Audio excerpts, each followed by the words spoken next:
Okay, we'll start with this. Well, I'm sure most of you guys have heard already that Matchroom USA is going to be putting on some fights on October 6th. The main event of this card is going to be Jesse Vargas versus Thomas Dulorme. On that same card, you're going to see Jarrell Miller fighting Thomas Adamek. Thomas Adamek, who he was rumored to be facing, I've expressed my views on all of that. I'm not going to get into it again. I've said it enough times. If you wanted Anthony Joshua, you would have fought Pulev in that eliminator. So the fact that you had all that shit to say so that you can turn right around and fight Adamek, that gets you what? You know? Needless to say, I'm not even going to stay. I don't even want to waste a lot of time on that. And then you have Artur Beterbiev, who's going to be making a defense of his IBF light heavyweight title against Caleb Johnson. I think that that's the more intriguing fight on the card. But I will say that what's really captivating my attention as far as this card, it's not even any of these guys. It's not? It's the fact that we're going to get to see the return of Jessica McCaskill. Word has gotten out that the Chicago native Jessica McCaskill is going to be fighting in Chicago on that undercard. And it appears that the boxing gods actually heard my prayers. Those of you that follow this channel already know that I've said this at least 3-4 times now, that if I had a magic boxing wand that I could wave to make something happen, I'd get Jessica McCaskill over there with Eddie Hearn. That way he can negotiate some situations for her, keep her busy, because even though she took a loss to Katie Taylor, she's a very talented fighter with a very fan-friendly style, and quite honestly, she's easy on the eyes, so there are genuine commercial possibilities there, as well as fighting skill. A very talented young fighter. A talented young fighter who I felt really wasn't fighting enough, wasn't getting enough opportunities to showcase her talents. I'm very pleased to hear that Jessica McCaskill is going to be fighting on the undercard for this card against an opponent that has yet to be announced. And I'm going to be completely honest, I don't really care who she's going to be fighting, you understand? Because it's not about that.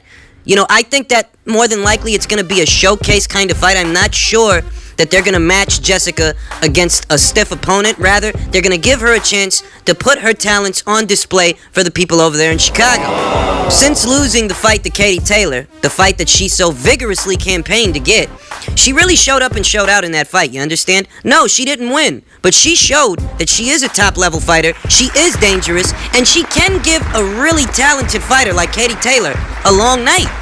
That was the most uncomfortable I've ever seen Katie Taylor. You understand? And Katie Taylor has squared off against top contenders and champions, but Jessica McCaskill, to be quite honest, she made her the most uncomfortable, if you ask me. I think Jessica McCaskill has everything it takes to become a champion, and I'm hoping that this is a step in that direction. So, while this card isn't necessarily as intriguing as the last Matchroom card we saw, the one with Dylan White versus Joseph Parker, Great card. Conor Benn, and the Payne-Out rematch, you know, this card isn't as intriguing as that card. In spite of that, it still has a treat, at least for me. You know, it's a treat that I get to see Jessica McCaskill back in the ring, because I was really beginning to wonder what's next for the girl. What's going on? That's the treat for me. No, this isn't as exciting a card, but for me personally, I am excited to hear that. Now, the assumption here is that this is going to be a lightweight contest that Jessica's participating in. That's the assumption. But I'm of the opinion that Jessica McCaskill could not only become a champion in the lightweight division, I think she's got what it takes to get it done. But not only could she become a champion there, but she could go up there to super lightweight and challenge those champions. There are two current champions in the super lightweight division. One is unified. That is Ana Laura Esteche, who's holding the WBA and IBF titles. And the other is Erika Farias. Now, of those two champions, the stiffest competition would have to be Erika, because she's got an overhand right from hell, okay? Claire Svensson, she was on the business end of that right hand, and so was Ana Laura Esteche. Both of them hit the fucking deck when Erika touched them with that overhand right. So Erika would be the stiffest competition. But if you want my honest opinion, go on.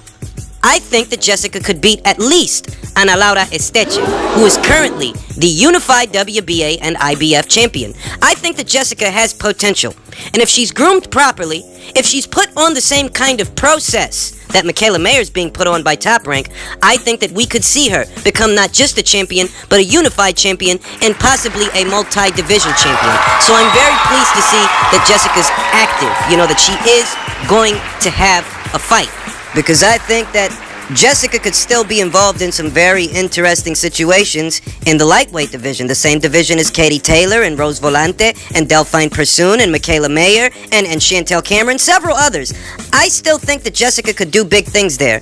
But another thing that I think could happen is if Jessica were to move up to the super lightweight division, I really think she stands a good chance of becoming a champion there.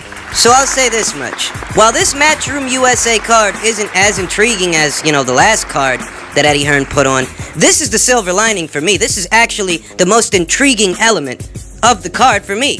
The return of Jessica McCaskill. Look out for that in October. Now, in other news, there's been a war of words between former amateur rivals Terrence Crawford and Danny Swift Garcia. A tweet from Terrence Crawford reads, "Yo, Danny Swift, look, you didn't do what I did at 140. I was undisputed. Something you was never. That's true. Fought the guy you was scared to fight. Came up to welterweight in my first fight, fought a champion. I didn't need no tune-up fight or to get handed a belt." To which Danny Garcia replied, "I'm not going back and forth with you. I'm fighting somebody else, but you have no notable wins. I already beat you for free. Why wouldn't I do it for some millions?" To which Terrence Crawford replied, "You're only as good as your last win, and last time I checked, I whooped your ass last." Now, a bit of backstory on this. Some of you may be aware, some of you may not be aware, that Terrence Crawford and Danny Garcia faced each other at least 2 times in the amateurs, and they're 1-1 in the amateurs. Danny Garcia won 1, and Terrence Crawford won 1. Essentially, a fight in the professional ranks would be the tiebreaker. Now, I could tell you things like, I edged Terrence Crawford to win the fight because I do. If these guys were going to fight tomorrow in the professional ranks, I would edge Terrence Crawford to outbox and possibly embarrass Danny Garcia. Because I think Terrence Crawford's got everything he needs to beat him. I could tell you something like that. But here's the reality of all of this. Why entertain the idea that these guys are going to fight when we know that they're not? You see, that's my problem with entertaining these kinds of Twitter wars. You understand? That's my problem with reporting on shit that guys are saying on Twitter. Lara and Demetrius Andrade had no shortage of words for each other on Twitter. But that fight never materialized. Nope. So reporting on it was pretty much a redundancy. Right now, Gervonta Davis and what's this guy's name? TJ Dillashaw. These guys are entangled in a Twitter beef right now. But what do you think the odds are that Gervonta Davis's handlers are going to put him in an octagon when he's still making his bones in the boxing ring? Not likely. You understand? These Twitter beefs are a dime a dozen. And we're lucky as fans if they even materialize into anything. So I see Danny Garcia and I see Terrence Crawford. I see these guys are beefing. I even see that there's a backstory there. That there's a precedence for a tiebreaker that could make for a sizzling fight, a mouth-watering fight, a fight that would get everybody talking. I see that the stage is set, but I know better. I know that there are network and promotional issues to be addressed here. I know that the likelihood of the fight even being made is slim to none. Sorry. At least right now, that for a fight like this to get made, it would need a lot of build-up, a lot of fan demand, more fan demand than there is today. So today, this is all just a lot of talk. This isn't the first time these guys have shared words with each other, got into some verbal sparring. This isn't the first time we've seen that. But I get tired of entertaining these Twitter beefs because a lot of times they really don't materialize into anything. For all we know, if Danny Garcia, hypothetically speaking, beats Sean Porter, the next guy we see him fight, it probably won't even be Terrence Crawford. Might be Errol Spence, who said he's got to clean up his side of the street first before he faces Crawford. You guys remember that? He said he's got to clean up his side of the street first, and Danny Garcia, well, he is on his side of the street.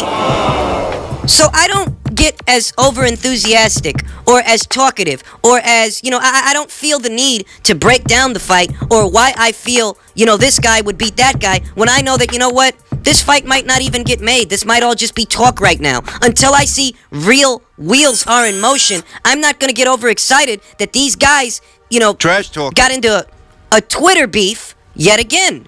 I'm sure that there are a lot of content uploaders out there right now that are taking their time out to dissect the comments from both of these guys. I don't really want to do that because I see it as a redundancy. I see it as pointless, Yeah, Danny's got a good resume, and Crawford beat a lot of champions, but those champions weren't necessarily marquee fighters, you understand? So there's a little bit of give and take in the insults, because where, Danny might have more marquee fighters on his resume, Terrence Crawford isn't lying about that Victor Pascal situation. He's not. Danny was supposed to fight him. He ended up not fighting him. Crawford ends up fighting him. Crawford ends up outclassing him. Yada, yada, yada. You can go on and on dissecting these insults all day, but why would you do it when you know these guys aren't about to fight? Danny's about to fight Sean Porter. And Terrence Crawford's likely to fight Jose Benavidez. You know these guys aren't about to fight each other, so why waste your breath? That's my point. You know, maybe after these guys get through their next fights, if this kind of talk is still floating around, then maybe we'll start discussing a fight between them. But, you know, right now it just seems like, oh, well, these guys are talking shit to each other again. It happens. Lord, I ask for your forgiveness. What I'm about to say should have never came out of my mouth. Wilder, you ain't shit. For one man to talk about another man's son, and to talk about crippling a man in the ring, you ain't nothing, man. You got the heavyweight championship. That's about it. Outside of that, 2 wives, 3 girlfriends, 3 kids you know about, a disabled child, kids on the side. Your life is all fucked up. You want to come at me with some bullshit? Be a man. Step up. Get the paperwork done. Send the contract over. You and I, we can square this off in the ring, and you'll lose the only thing you've ever had good in your life. Send it over. My revenge is coming. Now, this video response from McCaskill is due to the fact that Deontay Wilder released some statements that some people really don't like. They feel that they're a little bit brash, a little bit brazen. He said, if I fight Brazeale, I want his son to look into the eyes of the man who will cripple his daddy. And people don't like that Deontay Wilder brought Brazeale's son into the conversation in any capacity. You understand? There are people out there that are reacting adversely to these comments because Deontay Wilder took it upon himself to mention Brazeale's son. He didn't necessarily insult his son, but just the fact that he brought him into the conversation when clearly this beef is between Wilder and Brazeale, not Wilder's kids and Brazeale's kids or vice versa. You know, in other words, what's got people in an uproar is that Deontay Wilder brought Brazeale's son into the conversation. So this is what I'm going to say. This is not a competitive knitting contest, you understand? And this isn't just business as usual. These guys actually have a personal beef with each other. So, when there's a personal beef and you're in the hurt business, ugly shit is gonna get said. You think? It's a simple case of causality, as far as I'm concerned. This is personal. These guys have a problem with each other, and it goes beyond the boxing, you understand? These guys genuinely don't like each other. So there are going to be insults thrown. There are going to be things that are said. I don't view what Deontay Wilder said as out of the blue or out of the ordinary as some others. Because the heavyweight division, just historically, people have said worse things than this. It's not like Wilder proposed violence against Brazeale's child. It's not like he said he intends to hurt his child in any way, you know, physically. Rather, he's addressing that, you know, when they fight, he intends to hurt him. Brazeale. But it's not like he's proposing violence against Brazeale's child. And what I see is people are kind of taking it that way, but I don't take it that way. I don't. Because just as being a seasoned boxing fan, this really isn't the worst thing I've ever heard a guy say. It's not. Now, understand this. I'm not going up to bat for Deontay Wilder for what he said. I'm just saying that I've been watching boxing long enough that this is pretty run-of-the-mill shit to hear, especially in this division. I mean, if you grew up in the Mike Tyson era, then you'll have heard far worse shit than this. So hearing this is gonna feel like, you know, oh, well, you know, this guy, you know, he doesn't like that guy. Because that's how I feel hearing it, that these guys genuinely don't like each other, and it's getting to that point to where things are kind of getting ugly, you know? But I don't necessarily view what he said as anything out of the ordinary, because I have heard things like this before. Worse things before. The thing here is that, you know, Wilder's got a funny fucking way with words, man. You know, he says shit that really sticks up people's craw. You know, he said he wanted to catch a body in the ring. People didn't like that. And now he's saying that he wants to cripple Brazeale in front of his son, and people don't like that. Wilder's got a way with words. Not a good way. He seems to know how to make people not like him or react adversely to things that he's saying. This kind of just makes him out to be a villain in the eyes of the public. You know, it does. And that has its pros, that has its cons. It's just like anything else. It's causality. That Wilder's free to say what he feels. That's what he felt. That's what he said. That's how he feels. In turn, people are free to feel however the fuck they want to feel about it. Now, Wilder's fans feel that those people that are reacting adversely are overreacting. So, here's my thoughts. At the end of the day, people are going to say whatever they want to say. But what I know is that kind of talk is gonna make Wilder appear to be the villain. That's what it's gonna do. And that's gonna have a tangible effect. That you may hinder your own public appeal saying things like that, because then you'll appear to be the bad guy. And that's the most tangible thing you can derive out of all of this. That if Wilder keeps saying this kind of shit in the public, he's gonna be deemed as the bad boy, the villain, and not America's sweetheart. That if it's your intention to get the American public to rally behind you so you can raise your stock, these kinds of comments may turn them off to you.